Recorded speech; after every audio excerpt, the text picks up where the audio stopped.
But we begin tonight with a tale of two speeches, both from the same man, both from President Obama. One speech that could have been billed as a ballad to the Constitution, a proclamation of American values, a repudiation of the lawless behavior of the last presidential administration, and another speech announcing a radical new claim of presidential power that is not afforded by the Constitution and that has never been attempted in American history, even by George W. Bush and Dick Cheney. Remarkably, President Obama today made both of those speeches simultaneously.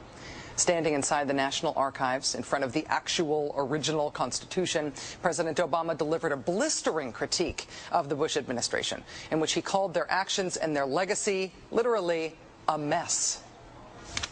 Our government made a series of hasty decisions. Poorly planned, haphazard approach. Too often, we set those principles aside as luxuries that we could no longer afford. Our government made decisions based on fear rather than foresight. The decisions that were made over the last 8 years established an ad hoc legal approach for fighting terrorism that was neither effective nor sustainable. An ad hoc legal approach for fighting terrorism that was neither effective nor sustainable. Ouch. Then, moments later, he announced his own ad hoc legal approach for fighting terrorism. President Obama today proposed something new, something called prolonged detention. Doesn't sound that bad, right? Prolonged detention. Did you ever see the movie Minority Report? It was based on a Philip K. Dick short story. Came out in 2002. It starred Tom Cruise, remember? He played a police officer in something called the Department of Pre-Crime. Pre-crime is where people are arrested and incarcerated to prevent crimes that they have not yet committed. Mr. Marks, by mandate of the District of Columbia Pre-Crime Division, I'm placing you under arrest for the future murder of Sarah Marks and Donald Dubin that was to take place today, April 22nd, at 0800 hours 4 minutes. No, I didn't do anything. You didn't do anything, but you're gonna. Future murder. Creepy, right? Putting somebody in jail not for what they've done, but for what you're very sure they're going to do? There may be a number of people who cannot be prosecuted for past crimes. In some cases because evidence may be tainted, but who nonetheless pose a threat to the security of the United States.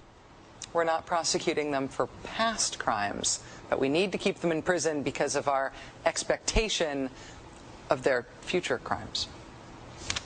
Al-Qaeda terrorists and their affiliates are at war with the United States, and those that we capture, like other prisoners of war, must be prevented from attacking us again. Prevented. We will incarcerate people preventively. Preventive incarceration. Indefinite detention without trial. That's what this is. That's what President Obama proposed today, if you strip away the euphemisms. One civil liberties advocate told the New York Times today, quote, "We've known this was on the horizon for many years, but we were able to hold it off with George Bush. The idea that we might find ourselves fighting with the Obama administration over these powers is really stunning." And it is stunning, particularly to hear President Obama claim the power to keep people in prison indefinitely with no charges against them, no conviction, no sentence, just imprisonment. It's particularly stunning to hear him make that claim in the middle of a speech that was all about the rule of law. But we must do so with an abiding confidence in the rule of law. Our government was defending positions that undermine the rule of law to ensure that they are in line with the rule of law.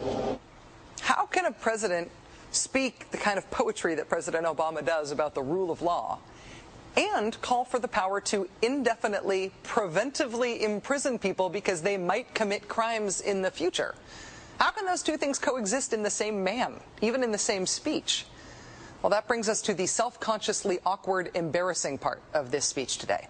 After condemning the Bush administration for what he called their ad hoc legal strategy, for trying to make things seem legal that patently weren't, this is what President Obama proposed. My administration has begun to reshape the standards that apply to ensure that they are in line with the rule of law. We must have clear, defensible, and lawful standards for those who fall into this category.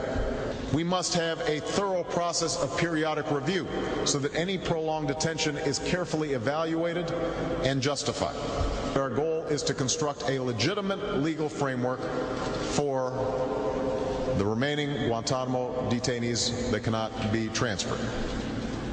Our goal is not to avoid a legitimate legal framework. In our constitutional system, prolonged detention should not be the decision of any one man. If and when we determine that the United States must hold individuals to keep them from carrying out an act of war, we will do so within a system that involves judicial and congressional oversight. And so going forward, my administration will work with Congress to develop an appropriate legal regime so that our efforts are consistent with our values and our Constitution. You'll construct a legal regime to make indefinite detention legal. You will, what does he say? Develop an appropriate legal regime. So you can construct a whole new system outside the courts, even outside the military commissions, so that you can indefinitely imprison people without charges. And you'll build that system from scratch. What's that somebody said about ad hoc legal strategies? Just for context here, in the United Kingdom, where there isn't even a Bill of Rights, there's been a major debate about whether people can be held in preventive detention. Former British Prime Minister Tony Blair wanted 3 months to be the outer limit for how long anyone could be held. There was a big political fight about it. Parliament ended up limiting that power to 28 days. 28 days is still the longest period of preventive detention that's allowed under law in any comparable democracy anywhere in the world. How long would President Obama's proposed preventive indefinite detention last? Well, he's not saying yet, but here's how he defines the threat that he says makes indefinite detention necessary. Right now, in distant training camps and in crowded cities, there are people plotting to take American lives. That will be the case a year from now, 5 years from now, and in all probability 10 years from now. 10 years from now. So you could get arrested today and locked up without a trial, without being convicted, without being sentenced for, say, 10 years until the threat of your future criminal behavior passes. Prolonged detention, he's calling it. This was a beautiful speech from President Obama today with patriotic, moving, even poetic language about the rule of law and the Constitution, and one of the most radical proposals for defying the Constitution that we have ever heard made to the American people.